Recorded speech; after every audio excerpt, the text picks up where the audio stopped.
Praise यीशु। प्रभु यीशु के सामर्थ्यवान नाम पर आप सभी लोगों को फादर अभिवादन करते हैं।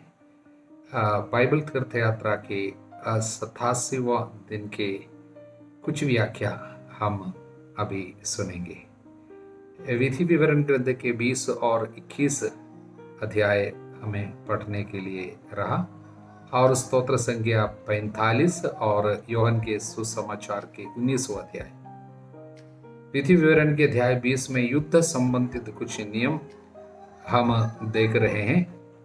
इज़राइल एक ऐसी जनता है, एक ऐसा देश है जिनको उत्तरजीविता के लिए यानी उनके अति जीवन के लिए बराबर युद्ध करना पड़ा है। इसलिए इस युद्ध के कुछ आध्यात्मिकता के विषय में अब हम जरा सुनेंगे। युद्ध करने के पहले, युद्ध के लिए जाने के पहले पुरोहित सभी लोगों को ढारस बंधाते हैं और प्रभु की उपस्थिति और प्रभु हमारे आगे आगे जाके शत्रुओं से युद्ध करने की बात उनके सामने घोषित करते हैं। ये कुछ इस प्रकार है, प्रभु ने जो भी वायदा उनके लिए किया था कि मैं तुम्हारे लिए युद्ध करूंगा, वो वचनों को इस्राएलियों के सामने दावा कर रहे हैं। एक प्रार्थना है, एक आशीर्वाद है। इसलिए प्रार्थना के साथ, पुरोहित के आशीर्वाद के साथ केवल जाते थे युद्ध करने के लिए। सुंदर संदेश पहली बात।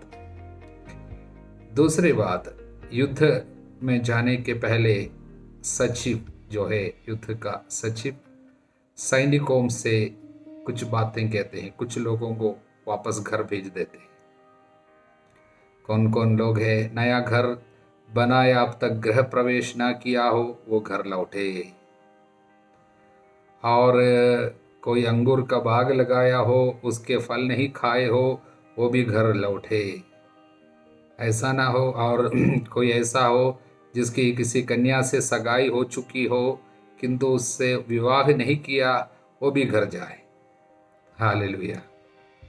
इसका एक कारण ये भी है, पहला कारण तो यही बताया गया है, वो हर एक व्यक्ति को ध्यान में रखते हुए उनके कार्य का, उनके जीवन के हर एक पहलू को भी प्रभु देखता है और उनको व्यक्ति का आदर करता है और उनके सुख सुविधा का भी ध्यान रखता है। वो सब है इसमें।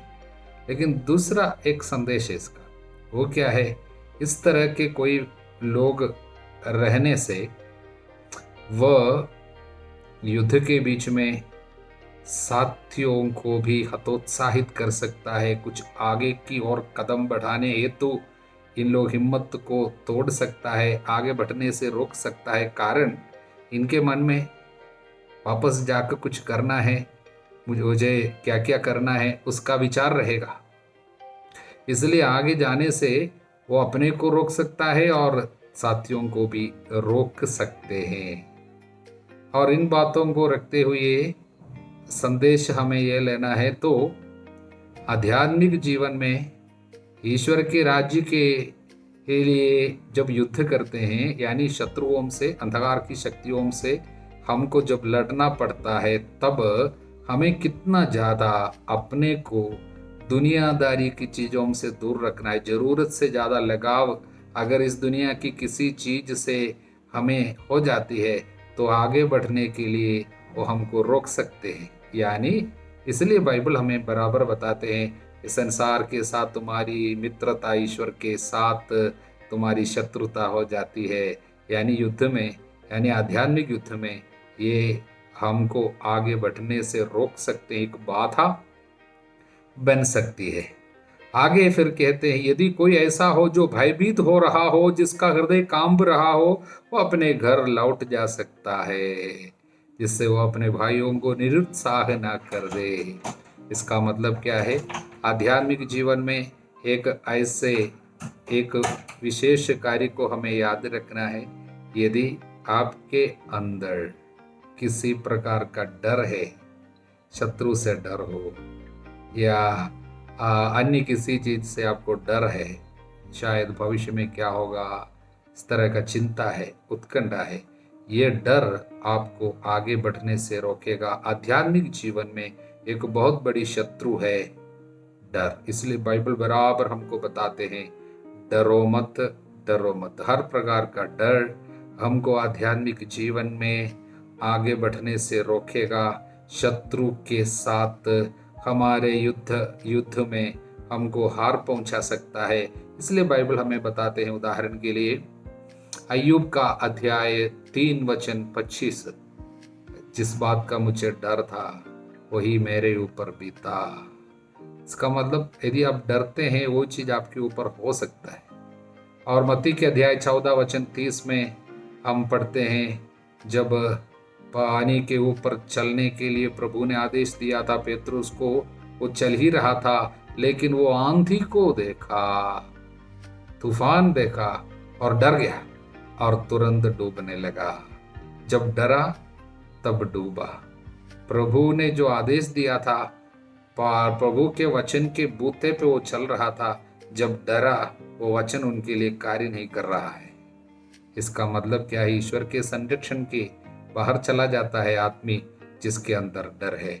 इसलिए प्रभु हमको कहते हैं, ईश्वर के कार्य में जो भी चुने गए हैं उनको डरना नहीं है, क्योंकि डर का मतलब है विश्वास की कमी है, अविश्वास है। जब विश्वास कम हो जाता है तब डर बढ़ जाता है। हालेलुया। 21वां अध्याय के 15वां वचन में बढ़ते, यदि किसी पुरुष की 2 पत्नियां हैं, यहाँ पर पॉलीगमी यानी बहु विवाह की बातें बताई गई है। मूसा ने कभी एक से ज्यादा शादी करने के आदेश या नियम कभी नहीं बनाया है, किंतु बहु विवाह को शायद चुपके से बर्दाश्त करते थे, शायद समाज के रिवाज के अनुसार, क्योंकि हमारे याकूब 2 शादियां की थी और इस तरह शुरुआत में एक से ज़्यादा पत्नियों को रखने की जो रिवाज थी, शायद उसको रहने दिया, होने दे रहा था, बर्दाश्त करता था, टॉलरेट करता था। किंतु प्रभु यीशु ने इन बातों को पूर्ण रूप से रद्द किया है और शुरुआत में पिता की इच्छा को प्रकट किया। आदि में पिता ने जो चाहा, एक पुरुष के लिए एक स्त्री, यानी पति और पत्नी की रिश्ता केवल एक पुरुष और एक स्त्री के बीच में है, इस बात को पूर्णतः प्रभु यीशु ने प्रकट किया है। उसके साथ साथ जो कुछ अभी टॉलरेट करता आ रहा था, भले ही नियम तो नहीं बनाया गया था, फिर भी बर्दाश्त जो करते आ रहे थे, वो चीज़ें पूर्ण रूप से समाप्त है। और इस बात पे अब प्रभु और कलीसिया की जो नियम है हमारे सामने बना रहता है। हालेलुया। स्तोत्र संख्या 45, राजा के विवाह का गीत। यहाँ पर कौन है वो राजा? वास्तव में ये ईसा मसीहा के बारे में एक बहुत सुंदर भविष्यवाणी का वचन है। प्रभु ईसा मसीहा किस तरह कलीसिया को अपने साथ एक बनाए हैं, कलीसिया को अपनाए हैं और उनके लिए और उनमें राजा बनकर किस तरह वो शासन किया है, कर रहे हैं, इसके विषय में बहुत सुंदर एक गीत है इस भजन में। वास्तव में जो प्रभु कई बार विवाहोत्सव का दृष्टांत सब सुनाए, मत्ती के अध्याय 22 में 25 में सब शायद उनके मन में यह स्तोत्र जरूर रहा होगा। और इसमें बताई हुई बातें प्रभु यीशु के लिए है करके इसका क्या सबूत है? सबूत हमको वचन से ही मिलते हैं। पवित्र आत्मा इब्रानियों के जो पत्र है उस पे वचन अध्याय 1 वचन 8 से हम इस तरह पढ़ते हैं, स्वयं पवित्र आत्मा ही प्रकट कर रहे हैं। किंतु पुत्र के विषय में ऐसा कहा गया है, ईश्वर तुम्हारा सिंहासन युग युगों तक बना रहता है, उसका राजदंड न्याय का अधिकार दंड है। तुमने न्याय का पक्ष लेकर अन्याय से बाहर किया, इसलिए तुम्हारे ईश्वर ने तुमको साथियों के ऊपर उठाकर आनंद के तेल से तुम्हारा अभिषेक किया है। और फिर देखिए ये सब कहां से निकाला ये वचन? स्तोत्र संज्ञा 45 वचन है, उसका 7 और 8वां वचन है, जो प्रभु यीशु के बारे में लिखा गया है, बताया गया है बोलकर नए विधान के इब्रानियों के पत्र में पहले अध्याय में उसको पवित्र आत्मा हमारे लिए प्रकट करता है। इसका मतलब मूसा के संहिता में और दाऊद के स्तोत्र ग्रंथ में सब यीशु के बारे में लिखी हुई बातों को बाद में यीशु शिष्यों को समझाते हैं माउस के रास्ते पे सब। हालेलुया। इसलिए ये 45वां स्तोत्र पढ़ते वक्त हमारे हृदय में प्रभु की याद, प्रभु की महानता, उनके राजत्व की याद, उनके अधिकार को स्वीकार करने के लिए विनम्रता और कलीसिया के विस्तार के लिए और महिमान्वित होने के लिए, कलीसिया महिमान्वित होने के लिए आग्रह हमारे हृदय में रहना चाहिए। हालेलुया। अब हम यूहन्ना के सुसमाचार पे आते हैं। 19वां अध्याय आज हमारे लिए दिया गया था। देखिए, बहुत ही प्रतीकात्मक रीति से ही यूहन्ना अपने सुसमाचार को लिखे हैं। हर एक अध्याय में बहुत ही प्रतीकात्मकता है, बहुत रहस्य को, सुंदर संदेश को छिपा छिपा कर रखता है। इसलिए मैंने कहा अगले बार तक जब हम यूहन्ना के सुसमाचार में आएंगे तब हम विशेष ध्यान देके, यूहन्ना को विशेष ध्यान देके इसी सुसमाचार को अधिक विस्तार से हम पढ़ेंगे। 18वां और 19वां अध्याय एक पद्य की तरह है, ऐसे पोयम। वो यीशु के दुख भोग एवं मृत्यु को हमारे सामने रखते हैं। यूहन्ना के एकमात्र उद्देश्य जब इसने ये सुसमाचार को लिखा, उनका सबसे मुख्य मतलब है ये प्रकट करना यीशु ईश्वर का पुत्र है, यीशु ईश्वर है। ईश्वरीयता, यीशु की ईश्वरीयता को, यीशु की दिव्यत्व को मानव के सामने, मनुष्य की जाति के सामने प्रकट करना ही यूहन्ना का उद्देश्य। उसके लिए इस उद्देश्य का रहस्य उद्घाटन सबसे पूर्णता में, चरम सीमा में पहुंचते हैं यूहन्ना के अनुसार यीशु के दुख भोग एवं मृत्यु में। देखिए, दुख भोग एवं मृत्यु, विशेषकर क्रूस पे मृत्यु जो है, बहुत ही निंदनीय और जुगुप्सावह कहा जा सकता है। यानी रोमियों के सब अनुसार किसी को क्रूस पे मारा जाना इतनी निंदा की बात, इतनी श्राप की बात है। वो उन्होंने अपने किसी भी नागरिक को, यानी सिटीजन ऑफ रोमन्स, इस तरह की मृत्यु कभी नहीं देता था। उनमें जो गलत काम करता है उनको मारा जाना हो तो उन लोग तलवार से गला काटते थे, यानी सर को काट डालते थे। लेकिन इस तरह की निंदा सूचक क्रूस पर मरने नहीं देते थे। इसका मतलब क्रूस पर मृत्यु का मतलब केवल वो दर्द केवल नहीं है, बल्कि उससे जुड़ी हुई कुछ निंदा है। यानी क्रूस पे एक आदमी मर जाता है, वो मनुष्य कहने जैसे भी नहीं होता, इसी तरह निंदित और श्रापित हो जाते हैं। एक ऐसी मृत्यु को प्रभु अपनाते हैं, लेकिन यूहन्ना उसी को इस्तेमाल करते हैं ये बताने के लिए कि यीशु ही ईश्वर का पुत्र है। हालेलुया।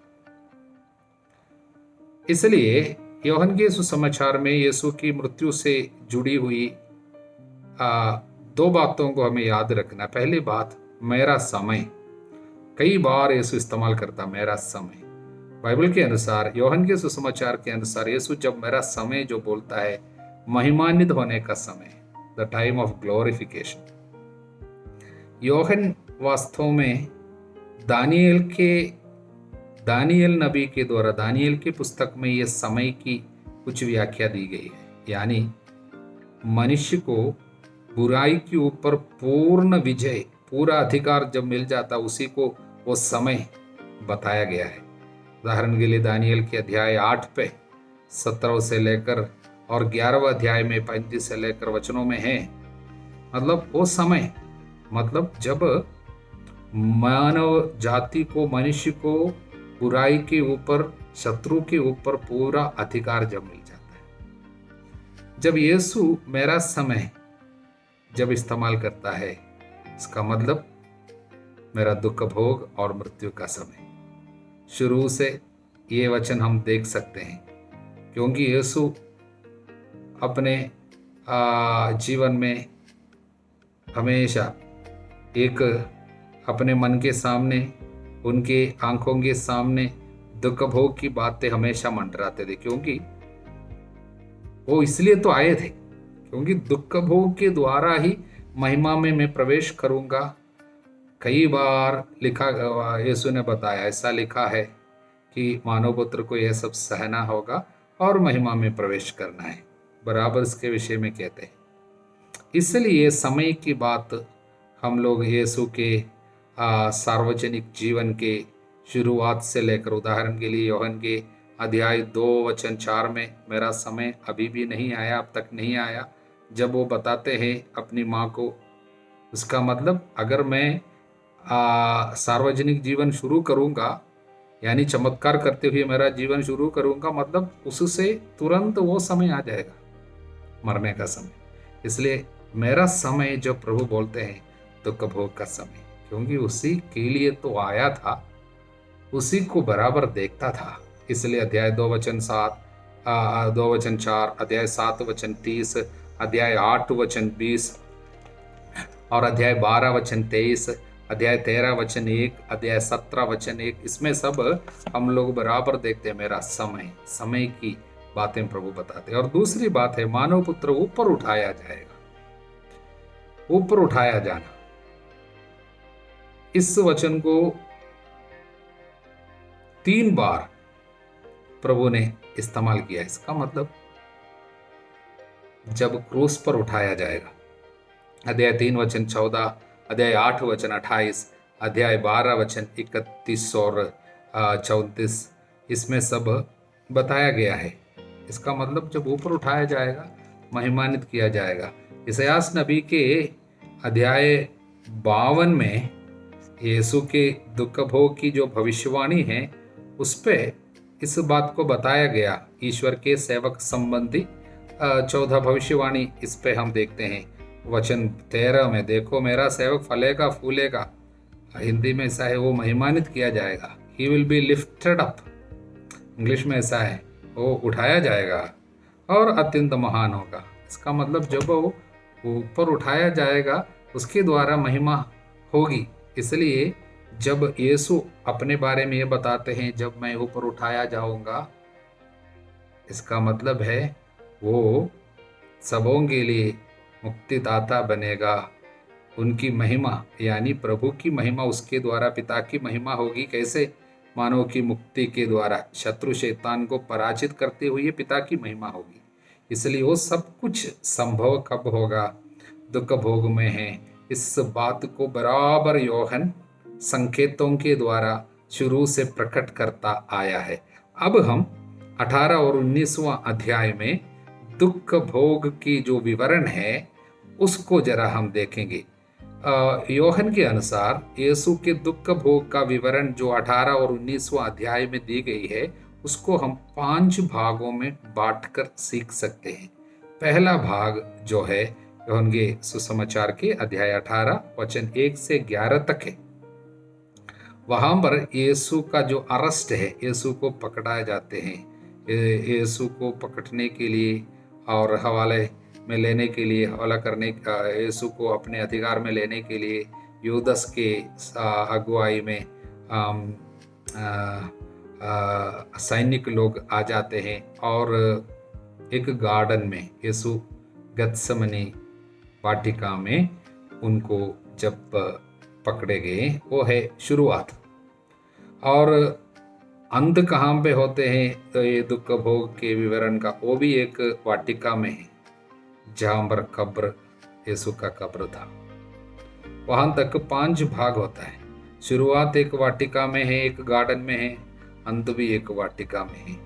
इससे यूहन्ना हमारे सामने एक संकेत, इन संकेतों के द्वारा एक और बात रखना चाहते हैं। सबसे पहले एक वाटिका जहाँ से मानव को बाहर निकाला गया था और वाटिका को बंद किया गया था, एदन वाटिका, उसको खोलने हेतु, वहां पर मनुष्य को फिर से पहुंचाने हेतु यीशु का ये कार्य मदद किया है। यीशु के इसी कार्य के द्वारा बंद कमरा यानी बंद वाटिका फिर से मानव के लिए खुलते हैं, इसकी सूचना भी हमें मिलते हैं। इसलिए पहला जो भाग है वाटिका से, मतलब गेत्सेमनी वाटिका से यीशु को अरेस्ट करके ले जाते हैं, वहां पर एक कार्य होते हैं।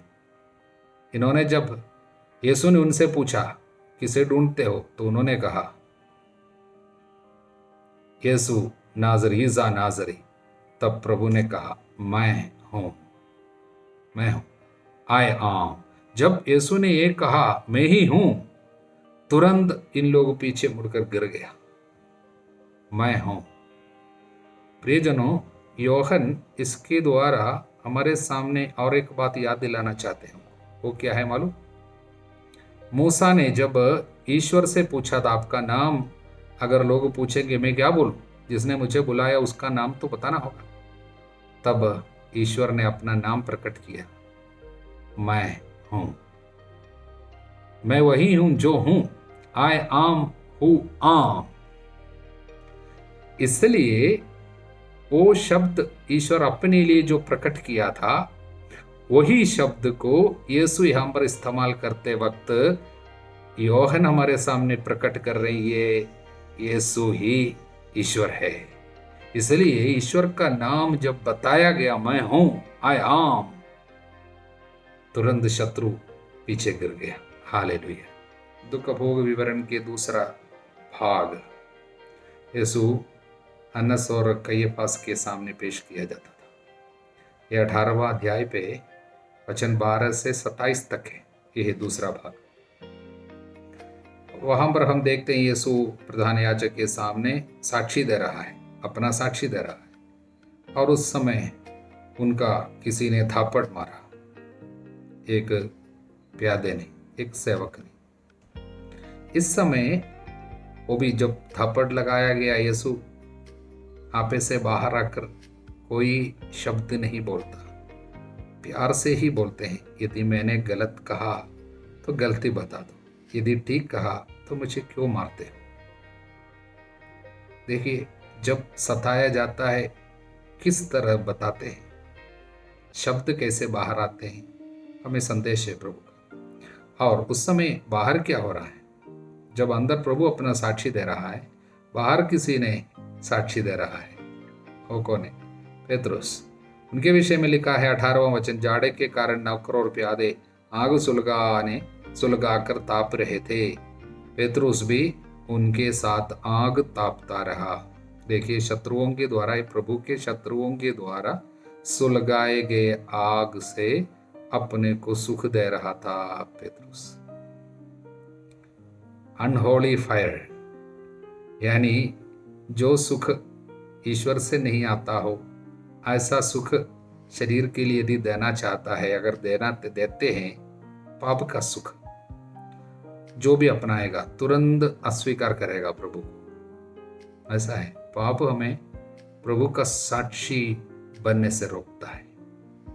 यीशु जब अपना साक्षी दे रहा था, बाहर वो अस्वीकार कर रहा था, प्रभु को अस्वीकार किया। हालेलुया। उसके तुरंत बाद हम तीसरे भाग में प्रवेश करते हैं, वो ये पिलातुस के सामने। 18वां अध्याय 28 से 19वां अध्याय 16 तक पिलातुस के सामने यीशु है।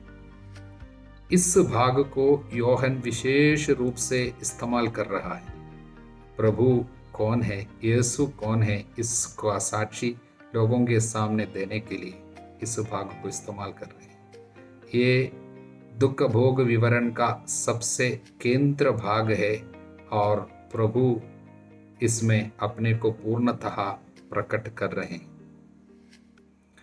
इस भाग को 7 छोटे छोटे सीन्स में, दृश्य में योहन हमारे सामने रख रहे हैं। इसकी विशेषता है 7 दृश्यों में इनकी विशेषता क्या है? एक दृश्य पिलातुस के जो भवन है उनके बाहर है, और दूसरा दृश्य अंदर है।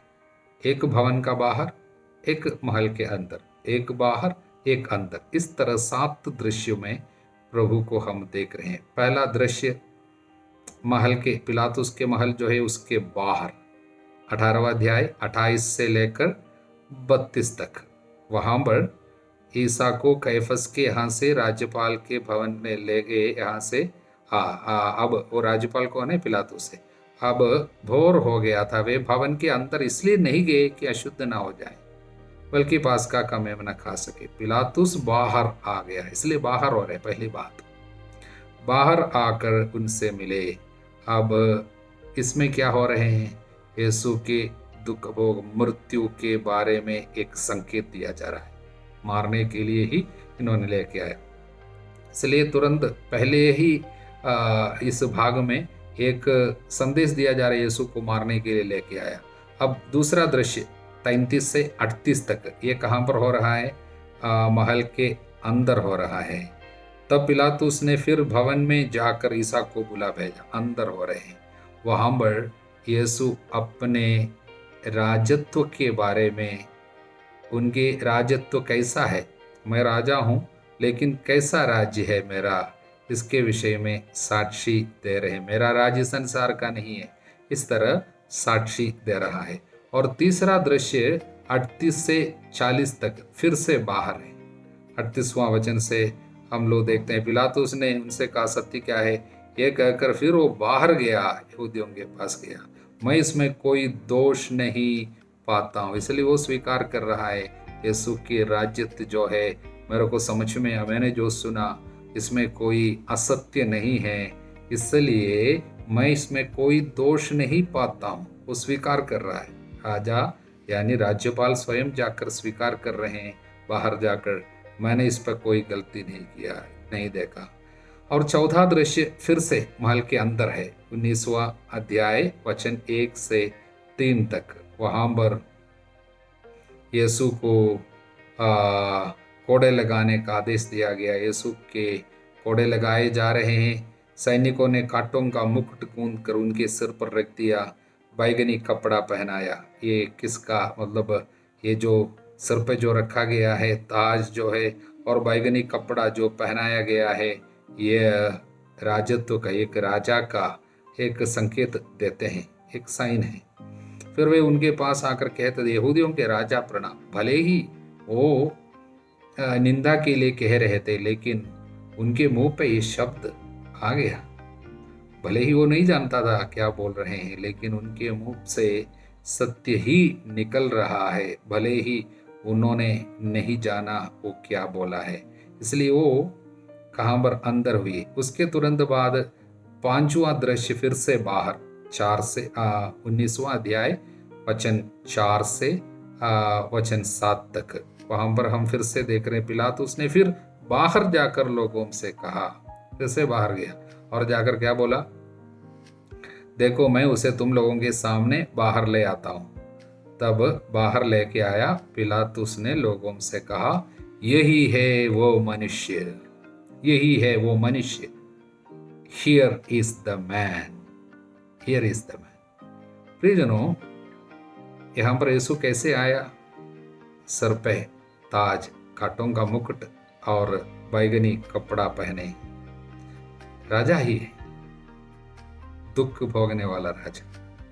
और जब इसने एक शब्द बोला, यही है वो मनुष्य, कौन?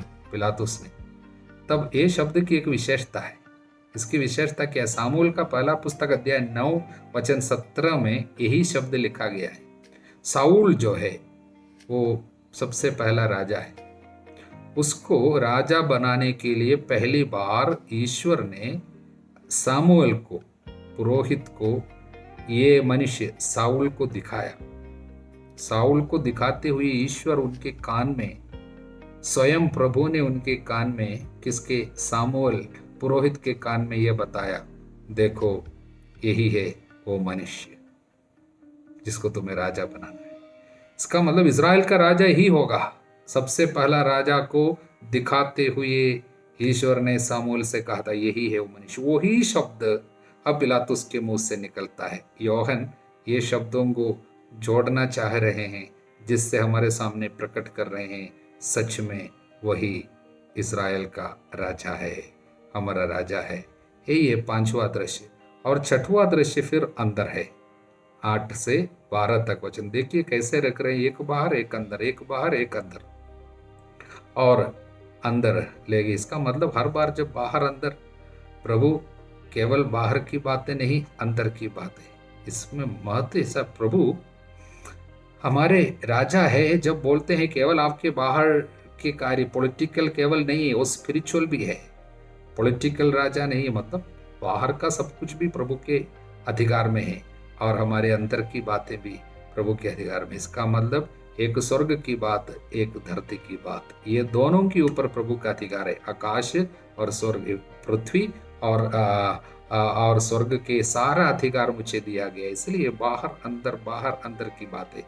और फिर से 5वां दृश्य बाहर, 6वां दृश्य कहाँ पे अंदर है, वचन 8 से 12 तक। वहां पर अंदर आकर पिलातुस से बात कर रहे हैं। वहां पर पिलातुस ने बोला मेरे पास अधिकार है, क्या तुम नहीं जानते हो?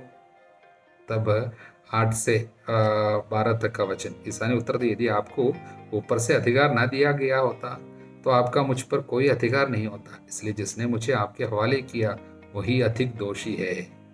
मतलब यीशु न्यायकर्ता के रूप में दिखाई देता है। यीशु ही न्याय करता है, कौन दोषी है कौन सच्चा है, प्रभु बोल रहे हैं। इसलिए सच में वहां पर यीशु का एक न्यायकर्ता का रूप दिखाई देता है। और 7वां दृश्य 13 से 16 तक का वचन, वहां पर फिर बाहर आ गया।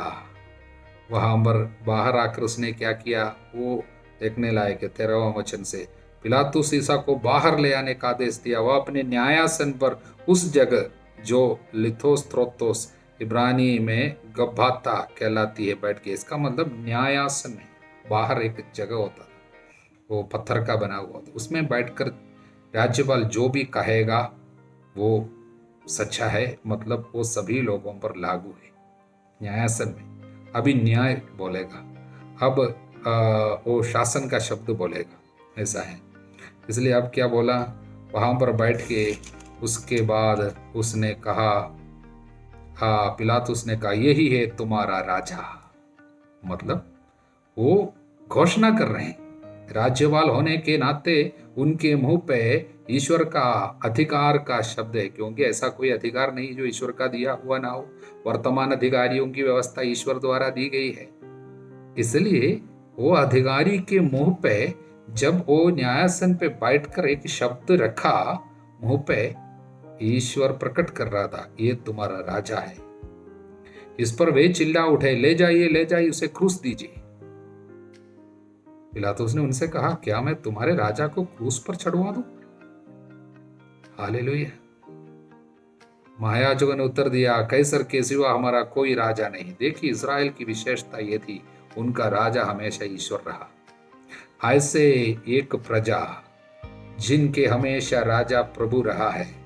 अब जब पिलातुस ये यहूदी नहीं है, रोमी है, लेकिन उन्होंने जब प्रकट किया देखो यही तुम्हारा राजा है, तब इज़राइली चिल्ला उठा ये नहीं है, इसको मार डालो, हम कैसर के प्रजा है, कैसर के सिवा हमारा कोई राजा नहीं है। इसका मतलब इन्होंने ईश्वर के राजत्व को इनकार करते हुए ईश्वर की प्रजा बने रहने की हर एक अधिकार को खो बैठा है।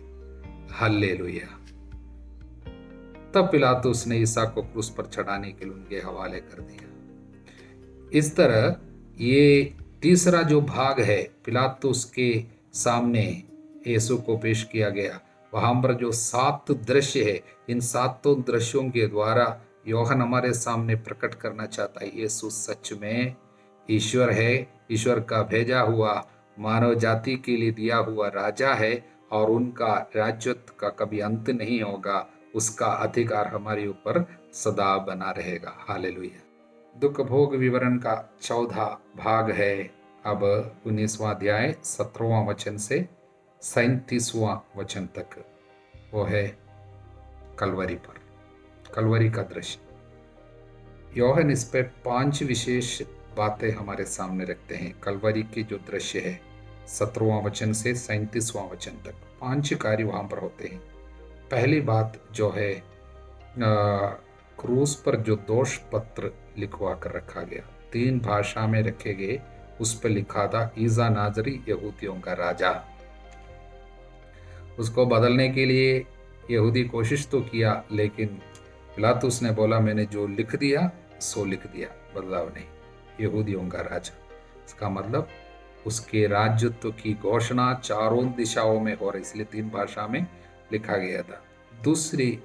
दूसरा दृश्य वहां पर है, 5 दृश्य है विशेष वहां पर, वो है यीशु के कपड़ा।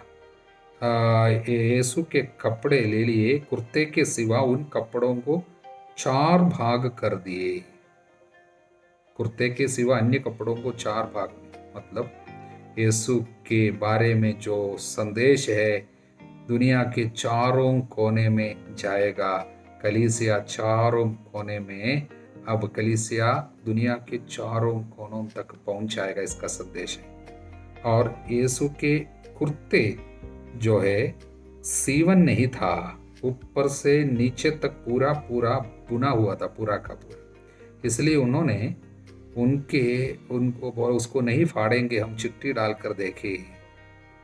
इसलिए हुआ कि धर्म ग्रंथ का एक कथन पूरा हो जाए। उन्होंने मेरे कपड़े आपस में बांट लिए, 22वां स्तोत्र में हम पढ़ते हैं ये वचन। इसलिए वहां पर जो भविष्यवाणी यीशु के बारे में की गई उसमें पूरी हुई। और ये कुर्ते जिसपे सीवन नहीं था वो कलीसिया का प्रतीक है, अविभाज्य कलीसिया का, एक ही कलीसिया, अनडिवाइडेड चर्च, उसका प्रतीक है। और तीसरा दृश्य हम देखते हैं 25 से 27 तक, यीशु अपने माँ को और अपने शिष्य को देखा, उस शिष्य को देखा। किसे वचन कहता है, ईसा ने अपनी माता को और उनके पास अपने उस शिष्य को जिसे वो प्यार करते थे देखा। योहन के सुसमाचार की एक विशेषता, योहन अपना नाम नहीं बताता, उसके विषय में, उसके बदले जब भी वो जाता है, जो वो रहता है, तब ये योहन नाम के बदले में वो क्या रखता है, वो शिष्य जिसे यीशु प्यार करता था। मतलब योहन अपने नाम की कोई विशेषता नहीं देखता, उनके लिए एक ही विशेषता, मतलब मेरा प्रभु मुझे प्यार किया। वो ऐसा जाना चाहता है, अपने नाम से जाना नहीं चाहता है। मतलब लोग उनको इस तरह पहचाने कि मेरा कोई महत्व है, इसलिए कि मेरा यीशु मुझे प्यार किया। और मरियम को उनके हाथ में दिया, मतलब एक माँ के रूप में शिष्य के हवाले कर दिया। यानी इस दुनिया में जिसे यीशु प्यार करते हैं, यदि आप जानते हैं आपको यीशु प्यार करते हो, तो आपको यीशु के हाथ से माँ को ग्रहण करना होगा। यदि आप जानते हैं आपको यीशु प्यार किया है, तो आपको ये शब्द स्वीकार करना। यीशु ने कहा, देखो ये तुम्हारी माँ है। तब से वो शिष्य ने उसे माँ के रूप में, माँ को अपने यहाँ ले लिया, अपने यहाँ आश्रय दिया। शिष्य वो है जिसके पास माँ होती है, माने वो शिष्य जिसे यीशु प्यार करता है, वो है, आप है, मैं हूं। तो मेरे पास माँ का होना जरूरी है। हालेलुया।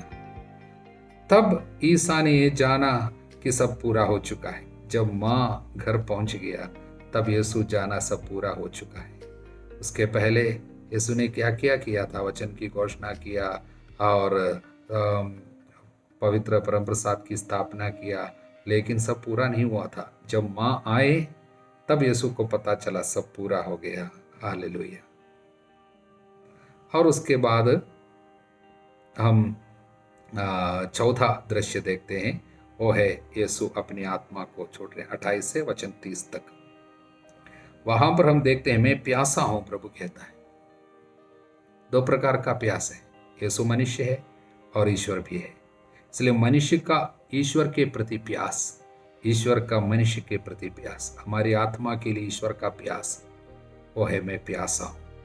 पानी के लिए नहीं था, ये पानी नहीं पिया वो प्यास हमारी आत्मा के लिए, और हमारी आत्मा का पिता से मिलने का, ईश्वर से मिलने का प्यास, ये दोनों हैं।